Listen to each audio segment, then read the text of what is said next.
একটা মেসেজ আমি সংক্ষিপ্ত করতেছি। এটা টুথপেস্ট, সাবান, শ্যাম্পু কে কে ব্যবহার করেন না? সবাই। এই গ্রোসারি থেকে যে প্রোডাক্ট আমরা ইউজ করি, এটা চেঞ্জ করে হেলদি প্রোডাক্ট, ডিএক্সএল এর প্রোডাক্টটা ইউজ করার মাধ্যমে একজন ইন্টারন্যাশনাল বিজনেসম্যান হওয়া যায়। আজকে এটা শিখে দেন আপনারা ডিএক্সএল প্রোগ্রাম থেকে।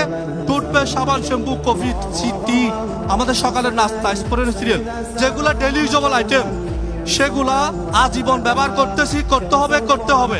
কিন্তু ডিএক্সএল থেকে ব্যবহার করার মাধ্যমে বিশ্বের বিভিন্ন দেশে যাওয়া যায়। এটাই হচ্ছে ডিএক্সএল। তা আমি সবাইকে আহ্বান জানাই, বাংলাদেশিরা যে আমাদের হারমে প্রায় সময় বলে বাংলাদেশের খাদ্যের অভাব বাইরের রাষ্ট্র থেকে আসে না। বাংলাদেশের টাকা বিদেশ থেকে যায়, প্রবাস থেকে যায়, সেম ডিএক্সএল থেকে সবাই 1000 দারাম নিয়ে যান, বেশি না, 1000 দারাম করে ব্যাংকে জমান, আপনি একজন মিলিয়নিয়ার হবেন ইনশাল্লাহ।